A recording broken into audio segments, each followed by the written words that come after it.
modelo OSI, tá? O modelo de camadas OSI. Esse OSI significa Open Systems Interconnect, tá?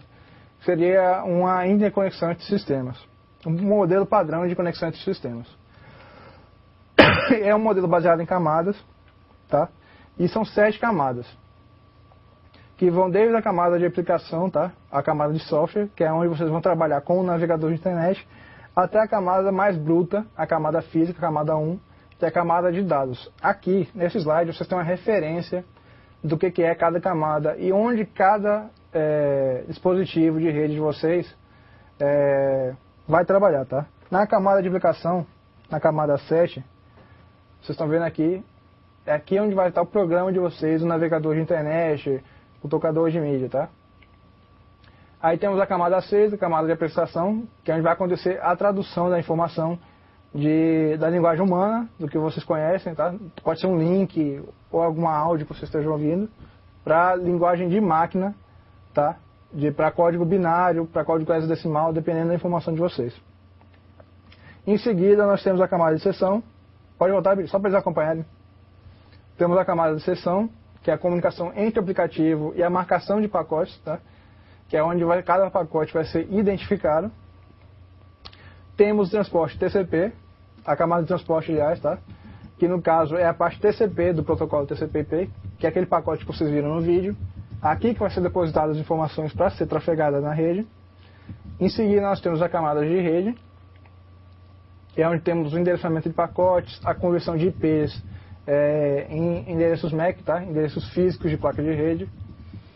Em seguida nós temos a camada de enlace ou de dados, tá? Pode ser qualquer um dos nomes, que é onde vão estar o grosso da rede, a primeira parte grossa da rede, que vai desde placa de rede, switches, a correção de erros dessas placas de rede, e a camada física, camada 1, que é a camada bruta, onde estão os cabos, os hubs, que são dispositivos burros, tá?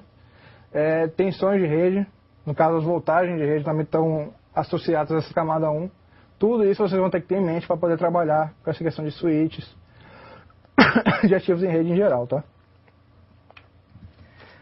Para a próxima aula, vocês vão ver como clipar cabos de rede, conectores macho, conectores fêmea, por que a gente vai utilizar cabeamento estruturado. Eu vou explicar para vocês com uma maior calma por que vocês vão utilizar, como vão utilizar cabeamento estruturado, e as vantagens de utilizar esse cabeamento estruturado com a NR10, que é a norma da ABNT, a norma regulamentadora número 10, que regulamenta a questão de uso elétrico, tá? Que explica para vocês os padrões de que altura colocar uma tomada, quais são as alturas permitidas, posição do cabeamento. Junto com a NR10, vocês têm uma ideia de onde vocês vão passar o cabeamento de rede, que tem um esquema próprio da NR10 para rede física e rede lógica, tá? Só continuando, pessoal, a atividade. Billy, pode jogar aqui. A atividade é bem simples para vocês, não vai ter muito trabalho. Vocês vão apenas, na primeira questão, montar o kit de ferramenta de vocês, que vocês vão precisar para as próximas aulas, tá? E vão gravar um vídeo narrado, pode ser com celular, ou alguém filmando com a câmera digital, o que quer que seja, narrado, tá? Vocês explicando por que estão adotando aquela ferramenta, por que estão utilizando ela, ou, para quem não puder gravar um vídeo, vão fazer um documento com imagens desse material, tá? Se não tiver como tirar foto, pegue na internet, mas coloque a referência. E vocês, de qualquer forma, tanto faz vídeo ou escrito, vão ter que explicar por que você montou daquela forma o seu kit, tá? Na segunda questão, vocês vão ter que fazer, óbvio, vocês têm, essa segunda questão é por escrito, tá? No documento.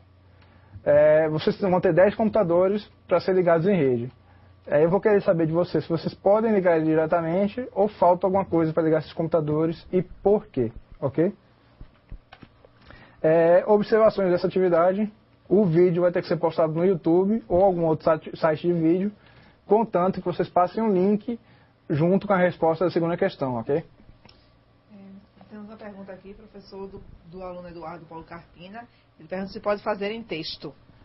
Eduardo, pode fazer em texto, como eu falei, mas contanto que você coloque as imagens e se tirar a imagem da internet, se não tiver como tirar foto, você coloque a referência, ok? Continuando, O vídeo tem que ser postado no YouTube ou em algum outro site de vídeo, o vimeo.com, por exemplo. E tem o link desse vídeo tem que ser postado junto com a resposta da segunda questão, tá? Os documentos de texto vai ter que seguir o padrão que está no fórum, que é aquele padrão ABNT, só que resumido. Eu coloquei no fórum lá para não ter mais dúvida. Desde a primeira aula até a última vocês vão seguir esse padrão, tá? Podem pesquisar na internet, se não tiverem como fazer esse vídeo ou como tirar foto, pesquisem na internet, mas coloquem a referência. E não copiem de nenhum colega e nem de canto nenhum. Se copiar, é 0. Se copiou de colega, é 0 para os dois. Se copiou de algum lugar, é 0 para quem copiou.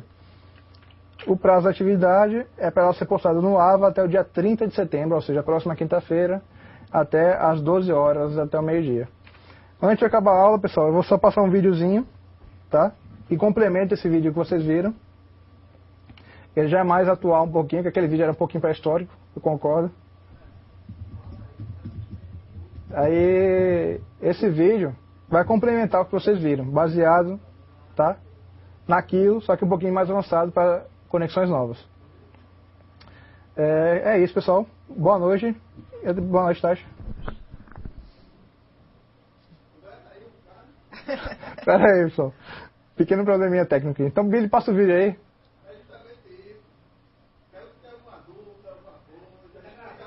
Billy se enrolou, então vamos lá, pessoal. Vamos enrolar um pouquinho aqui. Continuar a nossa aula. Teve alguma dúvida por enquanto, Tati?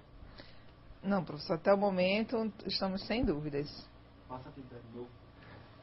Então deixa eu revisar a atividade para vocês. Enquanto tá rolando aí, pessoal. Billy ainda não aprontou nosso vídeo, mas não tem problema, vamos lá. O que eu quero de vocês para a próxima aula?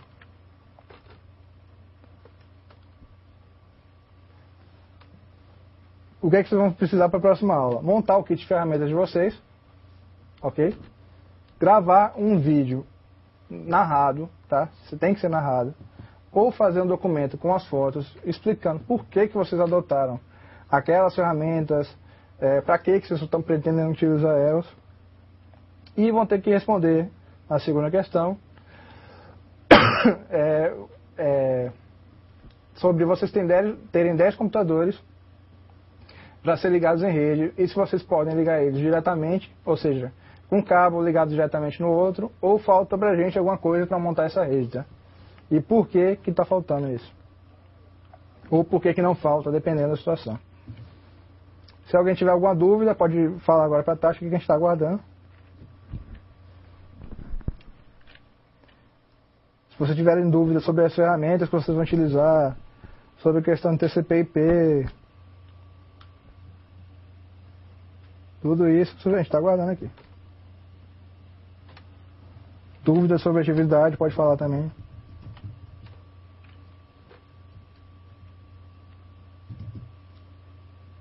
E aí, Billy, tá no ponto? Pronto, pessoal. Vamos dar uma olhadinha no nosso vídeo aqui que complementa a nossa aula, tá? Aquele vídeo que vocês viram. E é isso, pessoal. Até a próxima. E boa noite, Tati.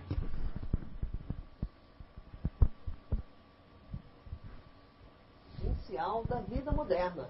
Ela e uma infinidade de aparelhos digitais que invadiram o nosso dia a dia. Hoje damos início a uma nova série de reportagens. Você vai entender como funcionam vários ingredientes da era digital. No primeiro capítulo, vamos explorar a web. Confira.